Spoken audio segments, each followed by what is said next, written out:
Hello बच्चों, यहां लिखा है ball is released from height h not above the surface, rebounds to a height h1 after the bounce. The graph h naught and h1 is shown in the figure. If the ball of mass m was dropped from initial height h and made the three bounce, the kinetic energy of the ball immediately after the third impact from the surface is clear. अब देखो इधर सबसे पहले छोटा सा एक concept है, समझ लीजिए। मान लो हम लोगों ने किसी भी बॉल को कहीं भी किसी भी h नॉट हाइट से ड्रॉप किया, तो by the conservation of energy अगर हम यहां पे इसकी वेलोसिटी निकालेंगे तो आ गई under of 2g h not बराबर है। इसको हमने h नॉट हाइट से ड्रॉप किया था। अब ये यहां से रिबाउंस होती है किसी भी वेलोसिटी से, मान लो v1।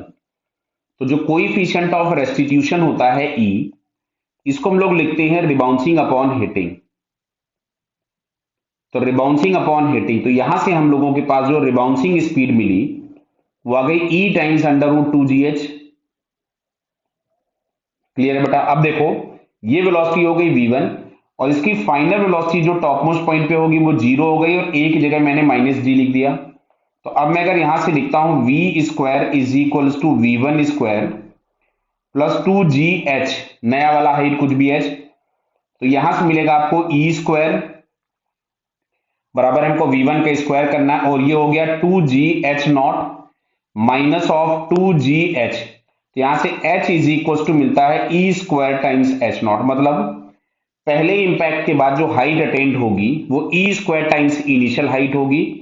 और यहां पे बोला गया है कि h नॉट 100 है और h बराबर 80 है, तो अगर हम इस रिलेशन में पुट कर दें इसको तो 80 is equal to e square into 100। तो यहां से e स्क्वायर बराबर हमारे पास मिलता है 0.8, मतलब e बराबर हमारे पास हो गया अंडर रूट ऑफ 0.8। क्या बेटा क्लियर हुआ? सबसे पहले हमको e मिल गया। अब ध्यान से सुनो, देखो फर्स्ट इंपैक्ट के बाद एक e मल्टीप्लाई हो जाएगा, सेकंड के बाद एक e और मल्टीप्लाई हो जाएगा, थर्ड के बाद एक e और मल्टीप्लाई हो जाएगा।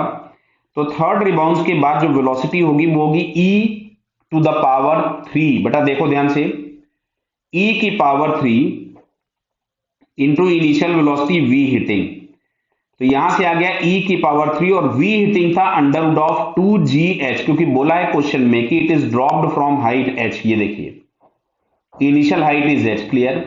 तो अब अगर हम यहां से काइनेटिक एनर्जी निकालते हैं थर्ड कोलिजन के बाद, तो इसको हम लोग लिख सकते थे half m into v3 square, तो ये मिलेगा 1/2m इंटू v3 स्क्वायर, मतलब e का क्यूब है ऑलरेडी, हम उसका स्क्वायर करेंगे तो 6 हो गया into under root of 2gh।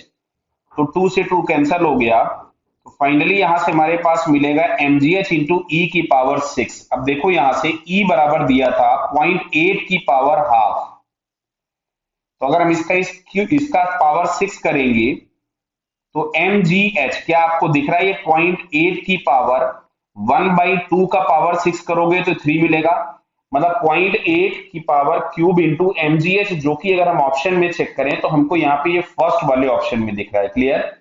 So it's first answer is correct. Clear बेटा? Okay, all the best.